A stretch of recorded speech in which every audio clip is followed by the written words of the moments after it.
Today's episode is all about the awakened householder. How do we merge being a mom, being a career driven person, being a dad, being a sibling, being a very busy person with hobbies, with skills, with a life outside of work, with a life outside your family? How do we do all that? How do we balance someone who has bills, who has a mortgage, who has responsibility, who has debt, who's going to school, who binge watches Netflix on occasion? How do we get all of that close in proximity, if not the same as spirituality? Because there is a path for the busy householders. And it's not talked about too much, and it's not overly celebrated, but it is a very important path, unlocking the pain, the division that we sometimes feel when we are householder yogis, when we are householder spiritualists, who are sometimes spiritual over here when the meditation cushion is out and the candles are lit and the singing bowl is going, or when we go on retreat, even if we don't intentionally know it, even if we're like, I'm afraid my kids are seeing me as spiritual person, spiritual mom, spiritual dad. I'm a little bit nervous. What if my friends really do see me in my full spiritual light? What if I do open up about what I know about the mind and liberation? What if you did open up about all those things? There is kind of an underlying fear at first that people won't accept you. You'll have to leave your job. Oh, if I go full yogic on them, if I go full spiritual, if I go full energy on people, that person's going to leave me. I'm going to get fired. I'm going to have to quit, right? Because we don't see a lot of examples of it being bridged, of it being joined together. And how do we bring those together? Are they even separate to begin with? What are the issues that we experience when we are dealing with thinking that they're separate? How does that duality actually play into a lot of pain and a lot of suffering? So what I'm going to do today in this talk is give you 5 ways to experience liberation through the joining of your householder duties and the spiritual life, because there is a path. There is a path brought to you by the ancient yogis that is for the householder, so that you can continue to have your responsibilities and experience enlightenment. You can experience moksha. Moksha is the Sanskrit word for liberation. So this podcast, I give you 5 ways to experience liberation, moksha, while being busy. Okay, you excited for this one? Here we go. Let's dive right in. I had quite a lead up to it, but I want to get into the meat and potatoes here. Number one, you must have a devotional mindset in all you do. I find that is the easiest way to bring your spiritual essence and intention into everything you do, is to have that devotional mindset and a devotional heart set. And this really means that we're no longer seeing things as separate. So right there, the walls come crumbling down. Can you view waking up every morning as a devotional act? Getting out of bed, devotional act. Making breakfast for yourself, for your family, a devotional act. Devotion meaning in service of something larger. Devotion meaning I get to do this to bring forth love. I get to do this act, and it means love. It means in service of. Devotion is an intention.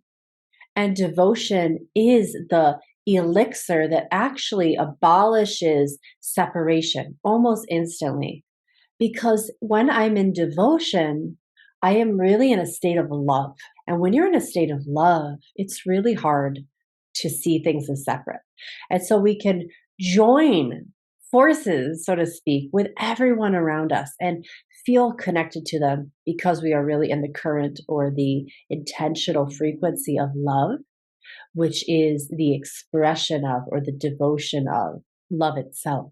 Everything you do can become an act of service. This is the first way and the most easiest way to feel like your spiritual life isn't separate.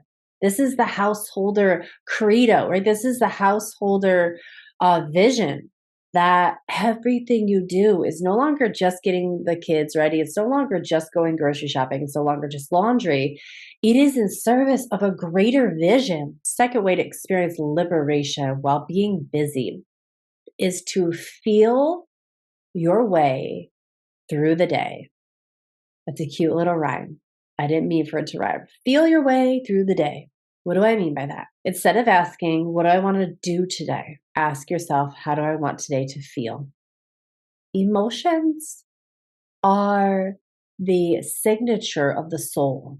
They are the requests, the desires of the unconscious mind, which is of the higher heart, which is of the soul, which is of your spirit. I truly believe that your heart and your creativity, your emotions and feelings are the whispers of your soul's most potent state. Potency is one of my 5 power codes, the codes that activate consistent empowerment in your life. Potency is number 1 because the thing that light you up, the things that make you feel most happy, the things you really, really are enthusiastic to do in this lifetime make you the most potent individual on this planet. And when you are potent, we're really following our emotions. We're really saying, hey, thinking analytical brain, I need you to take it down a notch. You're important and all. But what's more important is that I let feelings point the way. I have a little saying. You guys know me, I have a million sayings, and I love sayings, adages, or whatever they're called. They're so cute and fun and easy to remember. This is it, about why or how to remember to let your emotions lead. Passion points the way. Passion points the way. Passion points the way. So many times, tell me if you feel this way. You're just like waking up and you're like, God, I'm just going through the same motions. I'm just like in Groundhog Day all over and over again. How do I get out of that? Passion. What makes you the most potent is often where you're the most passionate. And if you can find that passion, you're really letting your heart and soul lead. And I know that's scary at first because a lot of people don't do that. They let logic and thinking lead and rule. But we have emotions for a reason, and it's our soul that's speaking to us. You get to have both. You get to be spiritual, you get to be emotional, and you get to be logical and grounded in the householder world. So now, instead of saying, I only get to be emotional, I only get to listen to my soul when I'm over here on the yoga mat or I'm on the meditation cushion or when I'm doing some sort of manifesting work. No, now you get to be emotional, emotive. You get to be soulful and spiritual all the time. So, how do you practice this? What I suggest is when you wake up in the morning and you do your embodiment practice, because you're doing your embodiment practice, right? This is a key component of all of this is that you are getting out of the head and into the body, fueling that passion, fueling that potency, and fueling the compassion and empathy and really the devotional mindset. Devotion, remember, is love. Love is definitely an energy. Love is definitely an experience of the heart. Now, when you do your embodiment practice and you ask, how do I want the day to feel? Trust it. Write it down. Declare it. And then focus on them. Bring them to life inside of your conversations, inside of the food, the meals you eat. Maybe the meals contain the energy of that feeling. Maybe your conversations have feelings of joy and positivity and momentum and love. Maybe, the outfit you're wearing, you decide is going to contain the emotion of confidence. Do you see what I'm saying? Point 3 on ways to experience liberation or liberation moksha throughout your busy life is take quick breaks and quick resets. Okay. So, one of the most important things is not letting your energy drop. Liberated householder beings have this sacred duty, just like an ascetic who's renounced the world, put on the orange robes, and head to the foothills in the Himalayas. You have, just like them, a spiritual duty, an energetic duty to keep your energy high. Too many times we let our energy drop And then we're like, oh, that's it. I guess I'm tired. No, you have tools. Are you doing your breath work? Are you doing some movement? Are you doing a little dance in the break room or in the bathroom stall, like wherever you can get it in? Are you visualizing the day going really well? Are you dropping back into your commitment to the passionate feelings? Passion points the way. Are you letting feelings lead? Are you making every moment devotional? You have a sacred obligation because you guys, you listening to this, are like the gatekeepers. You are the light workers. You are the passionate ones that are healing this planet literally right now with your beautiful voices, actions, and ways of being in this world. We need you leveled up. And so there's a sacred responsibility that, okay, you know what? I'm responsible for who I am. I'm responsible for my energy, whether it's up or down. No longer letting the external world be the indication of whether I'm going to be happy or not. One way to make sure and protect, or what I call guard your greatness, another little saying for you, guard your greatness, is to take quick breaks and recharge, reset. Take this very seriously, you guys. This is a spiritual obligation. We cannot let the external world indicate whether we're going to be good human beings, whether we're going to have a feeling of love in our heart or not. Those days are done. Okay. So take quick breaks throughout the day. Get your breath work in. Go for a walk. Put your phone away and stare at a freaking tree. Do your mantra. Steep yourself back into the focus of the day. What were the feelings that you said you wanted to feel? Listen to a podcast real quick. Chant the name or the seed syllable of a deity or a prayer that you love. Get yourself back into the energy state of, yes, I can, and life is great. No matter what's going on the outside, you have won. And this is the key. This is a really important one to busy householders, because a lot of times, and I've done this, if you have let your excuses, your responsibilities become your excuses. Oh, the kids did this. Oh, my husband said that. Oh, the wife did this. Oh, my partner did that. Oh, the bill came. Oh, and then the flat tire. And then I spilled this on my shirt. And it's like, yeah, well, that's life. And it's okay. If you start to do point one and you see every moment as devotional, every moment actually becomes spiritual. It's when we have the separation and then we got to monitor both, that we actually kind of blow up in our domestic lives and we forget the spiritual components already there.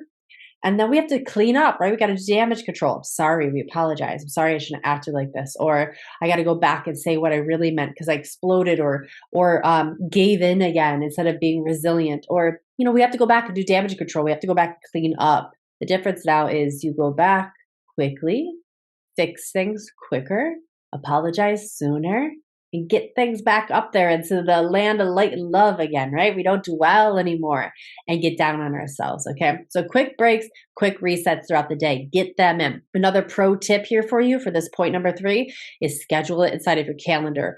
What gets managed gets measured, and what gets measured gets done. Don't forget that. All right, let's keep going. Point number 4, ways to experience liberation right now while you're a busy householder, is breath work, pranayama.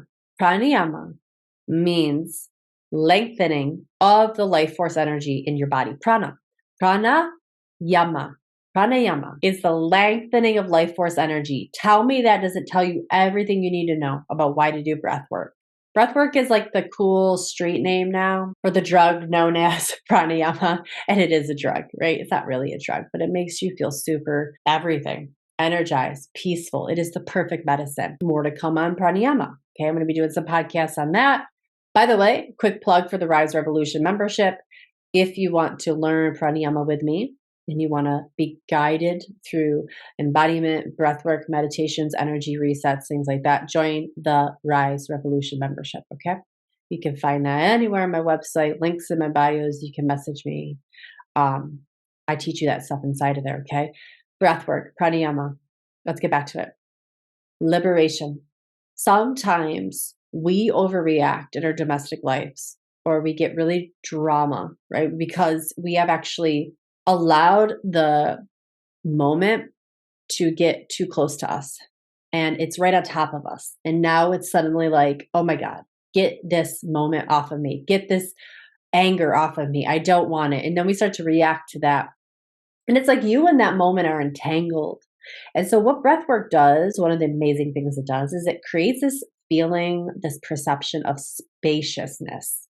And this is a really powerful householder skill, to feel space from the laundry, space from the bills, space from your partner, even. Energizing breath work, relaxing breath work. Energizing breath work, do it in the middle of the day, do it at the beginning of the day. Relaxing breath work, do that towards the end of the day. Relax yourself. There are several different ways to breathe to bring about the exact feeling that you want. So do yourself a favor, schedule some time to go through YouTube or join the Rise Revolution and learn breathwork practices. It will change your life because it gives you the perception of space. The fifth and final point I want to give you here on how to experience liberation while being a busy householder is this: simply the knowledge that this path exists. Just let it sink in that there was a time in yogic history, around the middle of yoga history, where we have this period called classical yoga. Beautiful period of yoga. We have some really significant texts come out of this time. We've got the yamas and niyamas. We have the Bhagavad Gita. We have the Yoga Sutras of Patanjali. The point I'm trying to make here, though, is that all of those texts I just mentioned fall into the category of duality. Duality says you're over here and God's over there. You're over here, the divine's over there, and you got to do a lot of things to purify yourself to become maybe liberated in this lifetime. Maybe you'll experience enlightenment. Maybe you'll get God consciousness, but probably not. So you got to do a lot of work.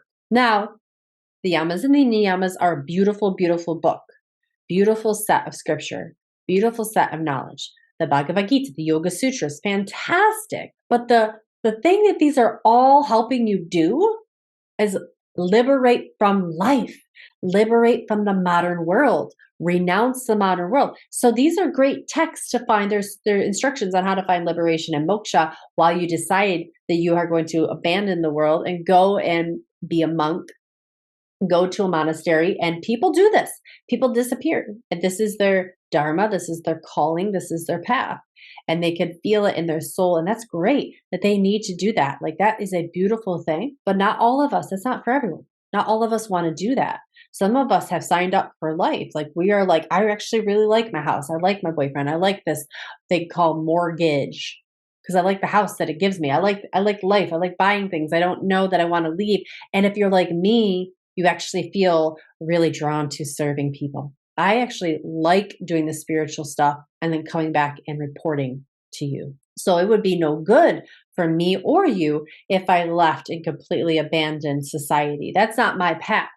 So what do we do? Well, during that same time period I was telling you about, there was a group of yogis who practiced primarily in Kashmir, which is an area in India, and they were called, they worshiped Shiva. And these individuals said, well, gosh darn it, we need a path because we want quick liberation. What if you don't want to abandon the ego and the self? What if you want to stay plugged in this world? There must be a means to liberation. So they set forward and created like 35 different texts and all different ways of practices and all different philosophies. That is its own really secretive, hidden branch of yoga that few know about. Kashmir Shaivism is the name of it. And by the way, I'm going to be giving you tastes of this wisdom this month in a 2-hour master class called the Diamond Codes. So that's coming up. Look for that. If this is like, whoa, your ears are perked and you just got goosebumps. You're like, this is so cool. Yeah, it is cool. It are the secret tools plus my tools that I do to experience radical liberation now as a householder. So what I'm saying, and for this last point, is just know that it's a real path, you guys. Just know that, yeah, 1,000 years ago, maybe not even that far, a group of human beings were standing for us, standing for our liberation, saying that you don't have to abandon your responsibilities and you can experience great joy, great liberation, great love, and a surge of your own truth inside of you. And we can express that out into the world. We can find our truest calling and feel into that more and understand more about ourselves and then let it bubble to the surface and then give that potency out into the world because we're meant to do that. We're meant to be here. We're meant to be spiritual householders. So, this last point I just want to say here is just know that it's not easy, but neither is renouncing the world and going away and being an aesthetic and saying, I don't exist and dissolving your ego into the great consciousness. Like, that's pretty hard shit, too, right? But so is being a householder and being spiritual. However, it is possible. And you're not alone in that. And there is a path for you. These tools exist so that you can marry and union the beautifulness of who you are as a spiritual being and as a domestic goddess, as a domestic god, as the awakened householder. I really thank you so much for listening. I deeply hope that these 5 points served you. And let me know, find me, get a hold of me, give me an email, give me a shout out on Instagram, give me a shout out on Facebook. I love you guys so much for being here. And yeah, I'll be with you next time. Thanks again.